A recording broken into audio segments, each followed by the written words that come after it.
This video is about the factor theorem. Here is the factor theorem. For any polynomial f of x, x minus k is a factor if and only if f of k equals 0. Okay? So there are two things. This being a factor and this being plugged in and outputting 0. And those are equivalent things. I don't know if this makes intuitive sense to you, but it should. Let's imagine there was f of x. Let's imagine that you were factoring it. Okay? So let's imagine that it was x minus k times a bunch of other junk. You know, maybe an x squared term. And if it's a factor, okay, if it's a factor, what happens if you plug in k? F of k equals k minus k. Now you've got to plug in k's here wherever the x's are, but can you see this is 0 times anything, and 0 times anything gives you 0. So you can see if that's a factor, then that's 0. Well, the flip is also true. Notice that if you're factoring something, the only way that it can be equal to 0, let's imagine that you knew this. Let's imagine that you knew this was equal to 0. Okay? If you knew this was equal to 0, what's the zero product property say? The zero product property says if you've got two things times each other that's equal to 0, one of them actually has to be 0.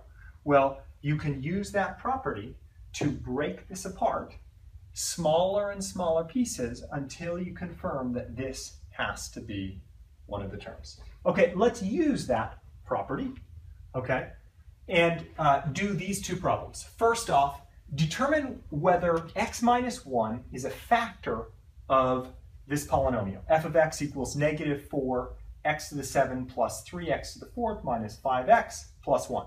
Well, you could do synthetic division here, but there's a faster way. Since we have the factor theorem, we just plug in f of positive 1, right? Can you notice that this is minus k and you're plugging in positive k?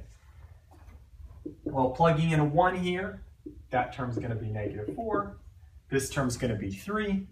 This term's going to be 5. It would be harder if we were plugging in a 2, but a 1 is nice. So this comes out to negative 4 plus 3 is negative 1. Minus 5 is negative 6. Plus 1 is negative 5. So is it a factor? No, it's not a factor. It's only a factor if that comes out to 0. Okay. We could also do a problem like this. Use the fact that f of negative 2 equals 0. So I have this. So that tells me something about a factor, to completely factor this. Okay, so I know because that's equal to 0, that f of x is going to be factorable as x plus 2, right? X plus 2 times some other stuff. I'd like to find what those things are, but that tells me exactly what to run through synthetic division.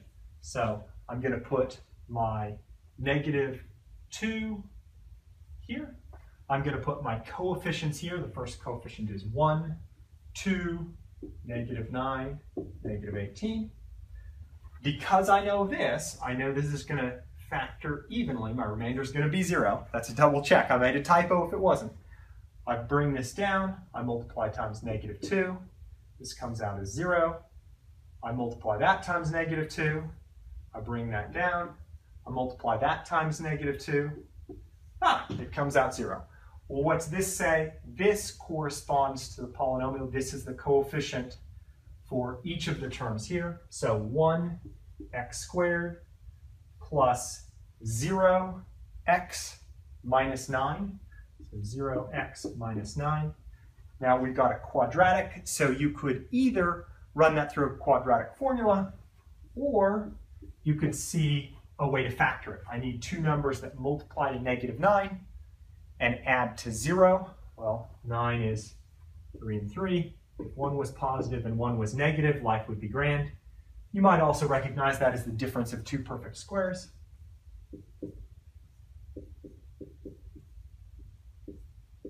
That is the complete factorization of f of x.